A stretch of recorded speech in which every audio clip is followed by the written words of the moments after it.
હું તો શું કહું, તમારે હવે હું કામ ભણવું? એ મારા ઓફિસ બનાવી છે.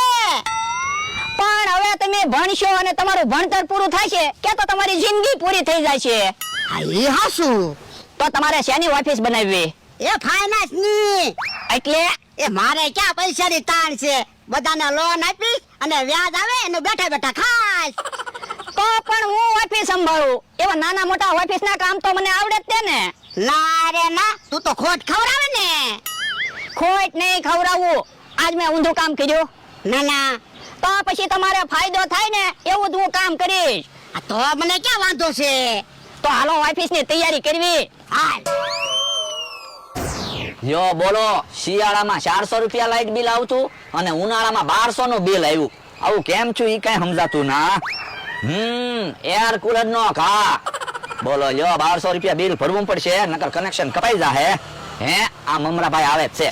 હાલો ને જલ્દી, હાલો ને, ખાસ કામ છે. બોલે શું કામ છે? જો વાસો. શું છે? પણ વાસો ત્યારે ને. હે આ તો લાઈટ બિલ છે.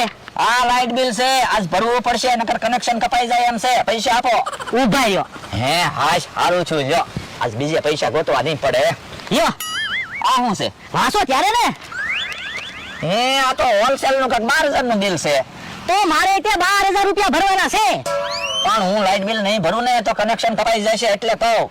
એ હું તે 12000 રૂપિયા નહીં ભરું ને તો દુકાનનો માલ સામાન આવતો બંધ થઈ જાહે, દુકાન મારી બંધ થઈ જાહે. બોલો જો મારો હાડુભાઈ ખરો છે. ઘાણી કરી ના પાડતો તો એર કુલર અમારે નથી જતું. મન કે નહીં બકુલ કુમાર લઈ જાવ કે તમારે પતરાની ઓરડી છે, તપે બહુ. બિલ આવ્યું ને તો હવે હું તપી ગયો. આપણે 1200 રૂપિયા ભરી ગયો. 1200 રૂપિયા હોવા જોવે ને. તમે આપો 1200 રૂપિયા. મારી પાસે પૈસા નથી. કેવું કહેવાય, આપણે બે લુખેશ. તો હું એકે પાસે પૈસા નહીં ને. આમ તો ક્યાં સુધી 1200 ને 1500 બચ્યા કરશું. હવે તો એવું લાગે બકુલભાઈ, આપણે કાંઈક નવો ધંધો ગોતવો પડશે. પણ એમ તાત્કાલિક નવો ધંધો ક્યાં મળશે? હાલો પેલા બિલના પૈસા તો બચવી. આ ઈ હાસુ આવો. લ્યો ફાઇનાન્સ ની ઓફિસ બની ગઈ. હવે મારે ઓફિસે બેહવાનું અને તમારે વાડીએ બેહવાનું. પણ હું અહીંયા બેહું તો. પણ તમે શેઠ કહેવાય, તમારે ઓફિસે નો બેહવાનું હોય. હું અહીંયા લોન પાસ કરીને તમારી પાસે મોકલીશ, એટલે તમારે પૈસા આપવાના. અને આમ જો ડોક્યુમેન્ટ પૂરા લેજે અને 2 કોરા શાક લેજે. એ વાંધો નહીં. અને તમે ધ્યાન રાખજો, કાગળમાં મારી સહી હોય ને તો જ પૈસા આપજો.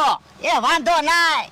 તો જાઓ તમે શાંતિથી વાડીએ બેહો અને હું અહીંયા ઓફિસે બેહું. કોઈક લોન લેવા આવે તો પૈસા લેવા મોકલીશ. એ હારું.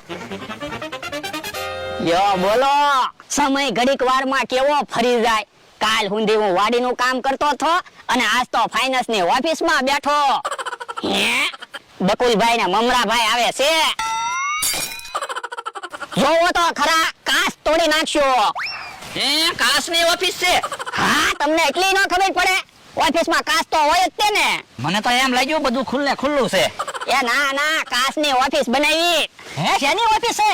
એ ફાઇનાન્સ ની ઓફિસ છે. એટલે એ બધાને લોન આપવી. હે તો અમારે લોન જોવે છે. બોલો કવડી લોન જોવે? મારે ₹1,00,000 રૂપિયા. મારે 1,00,000 રૂપિયા. ના રે ના, અત્યારે તમને એટલા બધા રૂપિયા ન મળે હો. પેલા 2,000 ની લોન મળશે. જો તમે ટાઈમે હપ્તા ભરશો તો પછી ઝાઝા પૈસા મળશે. કોઈ વાંધો નહીં, 2,000 રૂપિયા આપી દે. એમ થોડા પૈસા મળી જાય. પેલા કાગળમાં લખેલા છે ડોક્યુમેન્ટ લેતા આવો અને 2 કોરા શાક લેતા આવો. કાઈ વાંધો નહીં, હમણાં ડોક્યુમેન્ટ લઈને આવી પાછા. હાલો.